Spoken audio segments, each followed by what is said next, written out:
Hey, what's up, guys? Welcome back to another episode of the Fantasy Fellow Show. I'm your host, theFellowKGB. You can follow me on Twitter at theFellowKGB. And it is Monday evening. It's about 6 p.m. We had a really fun game tonight between the Raiders and the New Orleans Saints, but I'm going to take the next about half hour, maybe 40 minutes, to kind of go over the waiver wire for Week 3. I don't know how many names we're going to need from tonight's game, but I think we got a pretty clear picture of what we're looking at. So many injuries in Week 2, so we're here to help you navigate through these tough waters at these times. And yeah, we're just doing a screen share here of the Fantasy Fellowship or the fantasyfellowship.com. And you can go ahead here and click on the waiver wire link. And this is going to basically just be all my thoughts from the waiver wire and all the weekend's action. We're going to start with quarterbacks here. I got a list of quarterback streamers that have some decent matchups that might be available in your leagues. I know I play a lot of Superflex leagues. So maybe in one quarterback leagues, a guy like Ryan Tannehill, he should not be available anymore, especially going up against Minnesota. I like Gardner Minshew against Miami. Matt Stafford, he might have been dropped or something. He's going to play Arizona. And then Matt Stafford's got a really juicy schedule.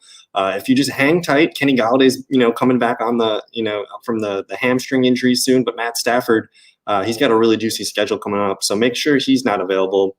Baker Mayfield looked good. He moved the ball really well downfield with Odell Beckham and kind of just kept the offense on track. And then, yeah, this Ryan Fitzpatrick versus Gardner Minshew game could be as bad as it sounds for Thursday Night Football. It actually could be a pretty juicy game for fantasy. We like Joe Burrow. Jared Goff's kind of got a tough matchup, but he probably should be owned. And then I got some other names here. But what I wanted to do is just filter here on the ESPN tab. And the way I'm doing this is I'm just filtering by points scored, and then I'm going to read down the percent roster tab, and we'll just kind of throw the guys out there that I'm seeing. So you see Ryan Tannehill here. He's about 34.5% owned. On ESPN, he was, quarterback number 7 last week. He's having a pretty good season so far, and they're willing to throw the ball a lot, it looks like. 4 touchdowns last week, 2 the week before, super steady, very consistent, 18 for 24 passing. Gets a little bit of boost on the ground too, but 2 really nice games for Tannehill, and then he gets Minnesota next, so make sure he's not lingering. Joe Burrow, we talked about him a little bit ago. He's 45% owned. He's got, I think he's going to, Philadelphia, but then he goes to Jacksonville next weekend. So he might be worth 2 starts coming up. And as you see, he's got this range of 16 to 24 points. So we like that.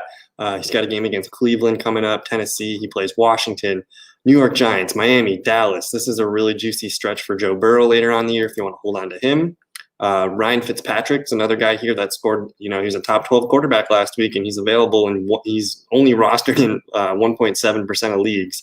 So that sticks out. Jared Goff here at 37.2% sticks out. Gardner Minshew, he's probably a quarterback 1 right now, especially against Miami on Thursday Night Football. You see 2 back-to-back 20-point games, 3 touchdowns in each game. The dude's really consistent and accurate. And 339 yards against a solid Tennessee Titans secondary. And then if you look at his schedule coming up, he's got Miami, Cincinnati, Houston, Detroit, 4 really good games from Gardner Minshew. So I think I'd be totally okay with saying, hey, I'm going to start Gardner Minshew like the next 4 weeks. If you're a guy that had Daniel Jones, or maybe you're struggling with Deshaun Watson and you want some reassurance there, I really think Gardner Minshew is probably my favorite ad. He's only he's less than 20% at ESPN leagues, so just check your wire, make sure he's not there. A lot of these guys are probably owned in Superflex leagues, but Justin Herbert might be the big pickup there for Superflex players. 1.7% of leagues. He looked really stable. He didn't have those rookie jitters that you typically see from someone in their first start going against the defending Super Bowl champions. So 311 yards, a touchdown, a pick, adds a touchdown on the ground too with his legs, and he's got Carolina this weekend, which I like for him to be a potential quarterback 1 streamer. But then Tampa Bay, New Orleans, that's a little bit murky. But if you can hold on to Herbert, you're going to get the Jets, the Dolphins, Jacksonville, and then Las Vegas. So that's a really good 4-game stretch for a rookie quarterback if he can just get through his bumps and bruises in Tampa Bay and New Orleans. Both those games on the roads too. So if you can hold on to Herbert, after these games, you got a really good green light here for 4 weeks. Some other names that stick out, Jeff Driscoll with Drew Lock. He had the AC sprain in his shoulder, his throwing shoulder. So he's probably out, I think they ranged it from 3 to 5 weeks. So we'll see if he can, stay healthy and come back. But Jeff Driscoll, this guy's been a pretty good fantasy quarterback the last couple of years. He had some moments in Cincinnati, and then he played, I think he only had 1 game last year before he got hurt. But Jeff Driscoll, he can add some fantasy value to this Denver offense. You see 18.74 points against Pittsburgh, a really good defense. He throws 2 touchdowns, he gets a pick. But I just want to pull up some Jeff Driscoll numbers from his previous starts in different locations. I think he just started 1 game for Detroit last season. But then I guess he's been in Detroit for 2 years, and then Cincinnati before that. But if you look at his fantasy numbers, he put up 21 points against Pittsburgh last year, or that was the week 1 that we just saw last week. But last year, you see these numbers: 21.2, 29.6, and 20.7. The dude's got a ton of rushing potential. He ran for a touchdown, and he's getting 6 to 7 yards per carry. So I like his rushing ability. And then you see with Cleveland or with Cincinnati the year before that, I mean, he's got like a 13 to 16 point floor. He could be a sneaky option. And I know Cortland Sutton's out for the year now too, so we'll see if Jerry Jeudy, KJ Hamler, he's got Noah Fant at least, Melvin Gordon. There's some pieces there for potentially. I think he's more of a quarterback 2 and super flex option, but I like what Jeff Driscoll can do with his legs. So keep an eye on him. Another quarterback here, Baker Mayfield. We talked about him before. He's only owned in about 24% of leagues. He should be a quarterback 2 in super flex leagues, but you might want to start him even this week. Going up against, who does he play? He plays Baker Mayfield versus Washington. We'll see how he can handle that front 7. But their secondary isn't very great, so we'll see if he can get a Jarvis Landry and Odell Beckham going. You also got Jimmy Garoppolo injury. It sounds like it's not a very serious injury, but I'm not expecting him to play coming up against the New York Giants. It would make sense for them to sit him. So Nick Mullens is going to enter super flex territories where he could maybe add him and maybe be a quarterback 2 spot start. And maybe Nick, it wasn't that long ago where Nick Mullens was starting for half the season and he looked really good. He comes in against the Jets, goes 8 for 11, 71 yards and an interception. So not the greatest stats, but he's capable of leading this team. I know they don't have a lot of receivers. George Kittle's kind of dinged up. The whole Niners team got dinged up yesterday, so we'll see what can happen there. But I'm interested in Nick Mullens maybe at the end of my bench in super flex leagues. We talked about Tyrod Taylor. That's pretty much it for quarterback. So if you're in need of quarterback, I highly recommend looking for Tannehill, Minshew, Matt Stafford. I just want to pull up that Matt Stafford schedule real quick. Actually, we'll pull it up on here. If anyone Matt Stafford, he's owned in 74% of leagues, but if anyone, dropped him for any weird reason, he's playing without Kenny Golladay and he's still putting up 16 points per game.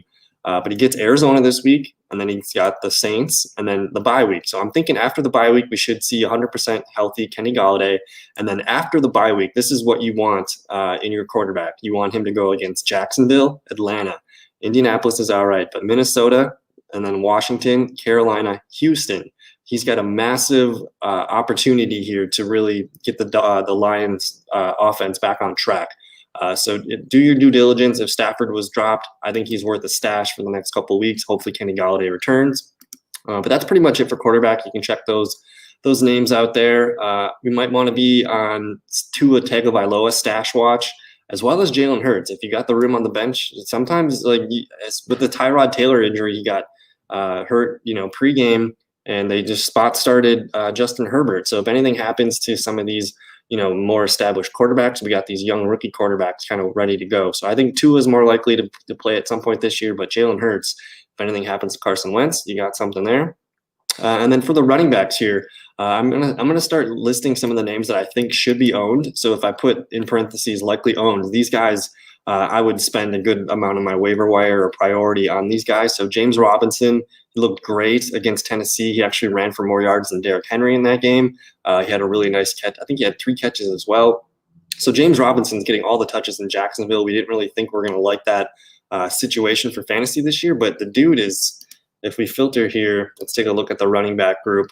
So again, I'm just filtering by points scored, and I'm just kind of working my way down the percent rostered.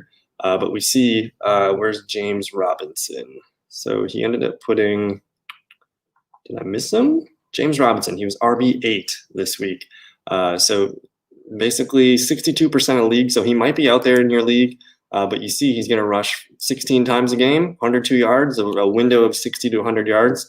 And then he's going to catch the ball too. So I like this range of 10 to 20 points. I think he could be a safe high floor guy, maybe 8 to 10 points on a bad game. And then you got the opportunity to get a rushing touchdown because there's really no other. Chris Thompson's there, but he's not going to steal goal line carries.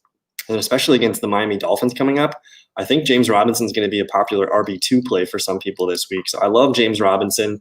Josh Kelly, he got 23 carries yesterday. Let's take a look for him. So he's down here, put up 13.3 points yesterday. Week 1, he had 12 with the rushing touchdown. But, man, 23 carries. I know the yards per carry is not great, but you got to love that they're giving him the ball a ton. And then the 2 catches for 49 yards. The guy's pretty good. And his schedule coming up, as we kind of talked about this with the Justin Herbert schedule, where he's going to get Carolina this week. So this play, I mean, I think you can plug and play Josh Kelly. If he's still available, you can plug him in as your RB2 this week. We'll take our bumps and bruises against Tampa Bay and New Orleans. But again, Jets, Miami, Jacksonville, Las Vegas. I really like that schedule for the Chargers. Let's see some of the other names here. Jerick McKinnon. So they just the 49ers, man, they had one of the worst injury days that I could remember for a team. But yesterday, going against the New York Jets, they lost Raheem Mostert with the MCL sprain. I think he's going to be maybe a 2-week deal. We're not really sure yet. I haven't heard too much information on that. But they also lost Tevin Coleman, and I can't remember what his exact injury was, but Coleman's going to be out a little bit longer. They're thinking more of the 4 to 6 week variety. So this leaves Jerick McKinnon alone as the healthiest back on the roster. So he's going to be the starter next week. He had some really nice plays. He scored touchdowns in back-to-back weeks. So you see here 13.4 fantasy points week 1, 13.7 last week. Only 3 carries, 77 yards, but he had a massive 3rd and 20 or 3rd and 31 conversion. I think that went for like a 50-yard carry. But he's going to be involved in the passing game. He's going to get carries. He might be a 12 to 15 touch player here against the Giants. And then because of the uncertainty with Mostert and with Tevin Coleman, I mean, Coleman's probably out, at least 3 to 4 weeks. They're going to put him on the 3-week IR. We'll see if Mostert can come back here. But as far as McKinnon's schedule, he's going to get the Giants, the Eagles, and Miami. So coming up, you might have 3 decent spot starts for Jerick McKinnon as your RB2. So I'm a big fan of McKinnon. I was able to snag him. I snagged him as a preemptive pickup like a week or 2 ago, so I've been holding on to him. But it's good to see him finally. I mean, he's got 2 touchdowns in back-to-back games. So he's only owned in about 19% of leagues on ESPN. So I got him as one of my top priorities. And then the 2 that people I think are really going to be looking at is Dion Lewis and Mike Davis, which I'm really not too sure if I trust either of these guys. So Dion Lewis yesterday, he played on like 88% of the snaps after Saquon went down. Let's take a look at his numbers real quick. So he ended up with a solid day, 15.6 points, 10 carries, 20 yards, and the touchdown. And then he also caught 4 for 36. But the thing that I noticed is they did not dress the backup running back Wayne Gallman. So now that Saquon's hurt, they had a healthy scratch for Gallman. So I think this is going to be kind of like a 2-man group where you're going to see Gallman and Dion Lewis both get carries. I think Dion Lewis is probably going to be that 4 to 5 catch guy. But I'm really not sure they want him to be their goal line back. They play San Francisco and the Rams coming up here. And then, but this is like a whole season. We know that Barkley's lost for the season, so I think you're buying Dion Lewis to be, a potential 8 to 10 point floor guy the rest of the year. I'm not sure he's going to get these goal line carries, like I said, but he's going to be involved in the passing game. We've seen him, in New England, we've seen him get the workload and be fantastic. So I think Dion Lewis, I don't know how much to spend on him or to put him as a priority, maybe number 1, but especially if you're a Saquon Barkley owner. I think Dion Lewis has, some value as an RB2 in PPR leagues, but I don't trust it.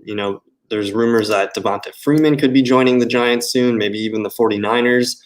So I think I'm hesitant to buy Dion Lewis, but I get it. You can plug him in as your RB2 in a PPR league, and then you got Mike Davis because Christian McCaffrey is out for 4 to 6 weeks now, and Mike Davis comes in yesterday. He's going to catch all 8 of his targets for 74 yards. He only got the 1 carry. So we'll see if he can, with McCaffrey out, he's probably going to be a 10 to 12 carry guy. But it looks like he's the main receiving back. There's really no one else to contend with him for that. So it's kind of similar outlook to Dion Lewis. I think Mike Davis and Dion Lewis can be, both RB2s. The only question with Mike Davis is what happens when Christian McCaffrey returns. So I have Dion Lewis a higher priority than Mike Davis, but I like both guys, as 8 to 10 point floors. They're going to be using the passing game, so I'm totally okay with that. And then you got Leonard Fournette here. He basically just pounded the way. Ronald Jones basically just fumbled it away, and Now you got Leonard Fournette busting 45-yard touchdowns, and he also had another 25-yard run. And I think they played Denver this weekend. So Denver got gashed by James Conner. Denver's a really beat-up team on both sides of the ball. So I think you're going to see Leonard Fournette probably get another 12 to 15 touches this week. So I think Fournette, if he's available in your league, go ahead and pick him up. He can be your RB2. Darrell Henderson also. Cam Akers, I don't know the severity of his injury, but it looked like Darrell Henderson is going to get a good amount of touches for the next couple weeks. I think he ended up with 80 yards and a touchdown. Let's see here. Where's Darrell Henderson? So yeah, 12 carries, 81 yards, and the touchdown. And then you see some receiving work, which is really good to see. They play Buffalo this weekend, so I'm hesitant to throw him out here as my RB2, but he gets the Giants and Washington in the next couple of weeks. So we got to check back with Cam Akers' injury. He's got a rib injury, so it's unclear timetable right now. So we'll check on that. But I like Darrell Henderson's game. Then you got Myles Gaskin. Gaskin, this is what's really weird. The Dolphins backfield of Jordan Howard, Matt Breida, and Myles Gaskin. Myles Gaskin's getting the majority of the snaps and the touches right now. So we see 7 carries, 46 yards, and then 6 catches and 36 yards. So this is looking like a really high floor. We don't expect the Dolphins to win a lot of games, so he's always going to be useful in the passing game. And then he's got this really good yards per carry. He's getting 7 to 9 carries per game. They played Jacksonville this weekend, Seattle, San Francisco. So we'll see about these 2 tough games, but they're going to have to be passing a lot. So I see, anywhere between 4 to 6 catches and maybe 30 or 40 yards receiving, basically giving him an RB2 floor. So a lot of times when I look at, the landscape of all these free agent running backs available, I think people are going to be paying top dollar for Dion Lewis, for Mike Davis, if Fournette's available, even Darrell Henderson, and Myles Gaskin is kind of on the cheap end of things. So I think I prefer maybe waiting and trying to get Myles Gaskin for, a couple bucks, or maybe picking him up on Wednesday morning for free. And I'm trying to think here. Chris Thompson, he caught a touchdown. I really don't know if I trust it, but you could snag him for the end of your bench and see what happens. And then we're on Devonta Freeman watch, people. He's been rumored to be linked to the Giants, maybe San Francisco. Who knows if there's another injury this coming weekend, but it's probably about time that he gets signed pretty soon. So if you wanted to just be a week ahead of it, just get Devonta Freeman. You got room on your bench. I think I'm okay with that. And then I'm just going to call out some deep stashes here if you want to read through those. And then if any of these running backs are owned, these should be your priority, whether it's James Robinson, Josh Kelly, Leonard Fournette, Antonio Gibson, DeAndre Swift, and J.K. Dobbins. So that's going to pretty much wrap up the running backs. And then let's take a look at the receivers. The receivers are always really juicy on the waiver wire because sometimes you can just get a quick 10 to 12 points pretty simply. But my list is pretty long here, so I'll kind of be quick about this. But Russell Gage, he should be owned in pretty much every league. If he's still available on your waiver wire, I think he is worth probably the best number 1 receiver ad on the waiver wire this weekend. I think he scored a touchdown the other day. Let's take a look here. Russell Gage, where are you? Russell Gage, did I miss him? So I don't know what's up with Julio Jones's injury, but you see Russell Gage here. He's going to get 9 targets after 12 week 1, 6 for 46 and a touchdown. Pretty impressive stuff here. It looks like Matt Ryan, the Falcons offense, they don't really have a very good defense still, so they're going to be throwing the ball pretty much all season. Chicago, Green Bay, Carolina, Minnesota, Detroit, Carolina. This is a really juicy passing schedule coming up, so hopefully he can get through the hiccups here of the Chicago game. But after that, there's a lot of good matchups here for the Atlanta Falcons. Control F to find. Thank you, sir. But yeah, Russell Gage, if he's available, go ahead and pick him up. N'Keal Harry looked really good last night. I know Julian Edelman's dealing with a knee injury. He looked like he was playing through some pain. So if N'Keal Harry's still lingering around on your waiver wire, I think he's worth an ad.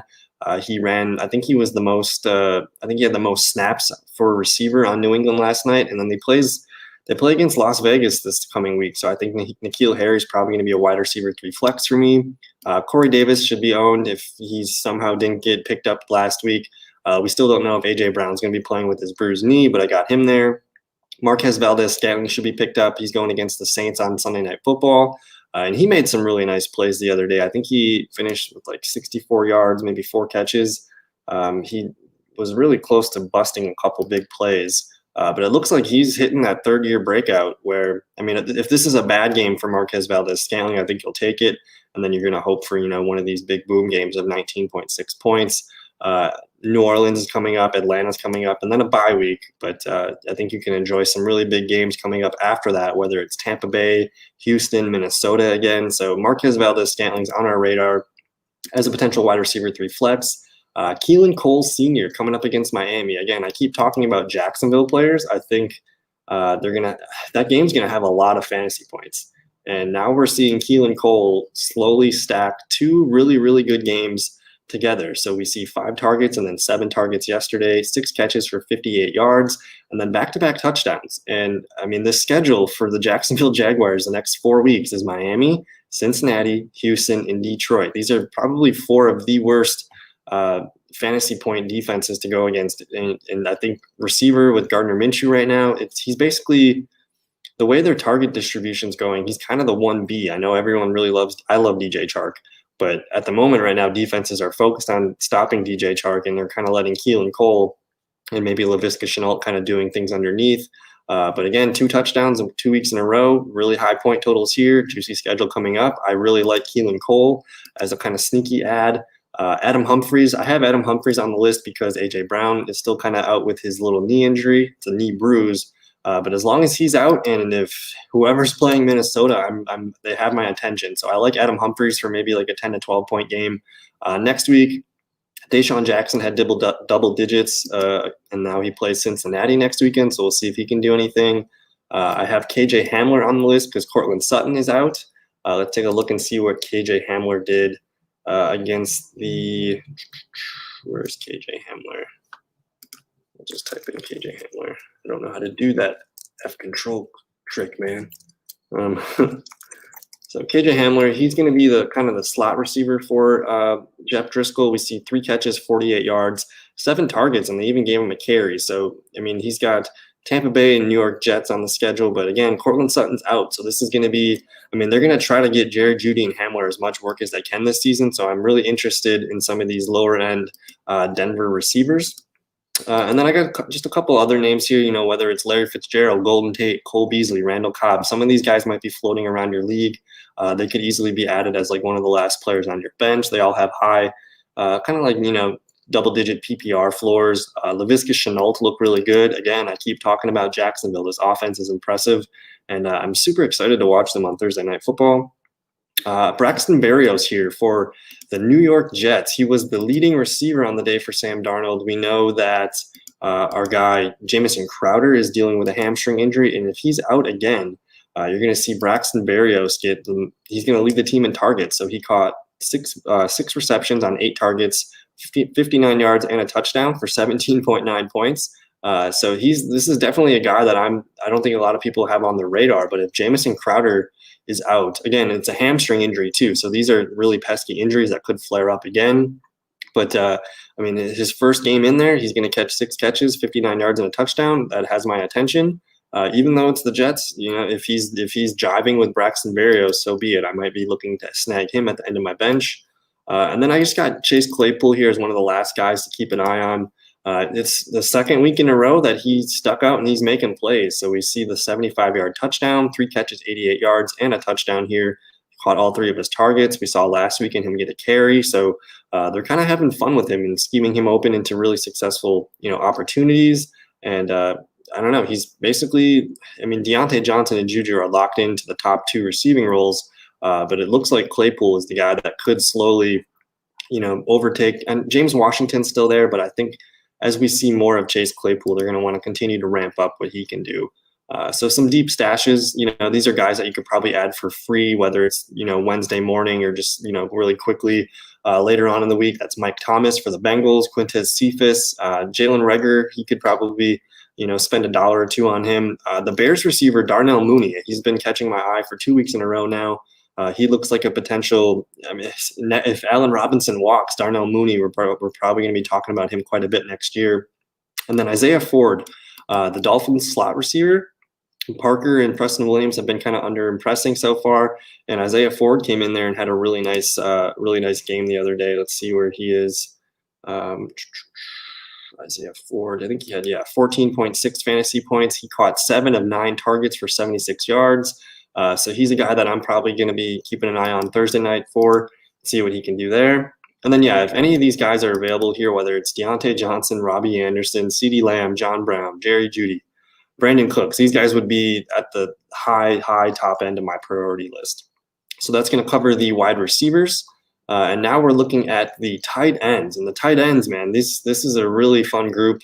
Mike Gesicki, man, he had quite the day. It's his third season. He's full on breaking out. He's probably the leading receiver for the Dolphins at this point this year, I think. So if he's available, make sure he's not available. Go pick him up. I'm going to see his percentage of ownership here. So he is dealing with less than 50% ownership. So that's why I have him. He seems like an obvious player that people should be owned, but less than 50% of leagues, you should check him out and see if he's available. Jonnu Smith would be the next one. He's only owned in 40% of the leagues.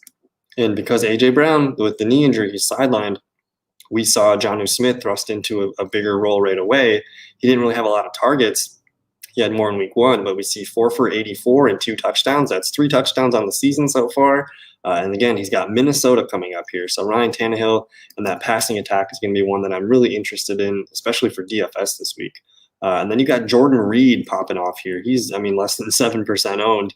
But if George Kittle, a lot of the 49ers were kind of commenting about the playing surface at MetLife Stadium. So I really don't know if we're going to even see George Kittle this weekend. I would almost hope that we just don't. As long as Jordan Reed's healthy, and if George Kittle continues to miss practice and is looking like a game time decision, I think Jordan Reed could be a guy that you spot start for a week. Or maybe you're the George Kittle owner and you want to hedge your bet there. I think that makes a lot of sense. He caught 7 of 8 targets for 50 yards and 2 touchdowns. So Jordan Reed, good to see him back and strong and healthy.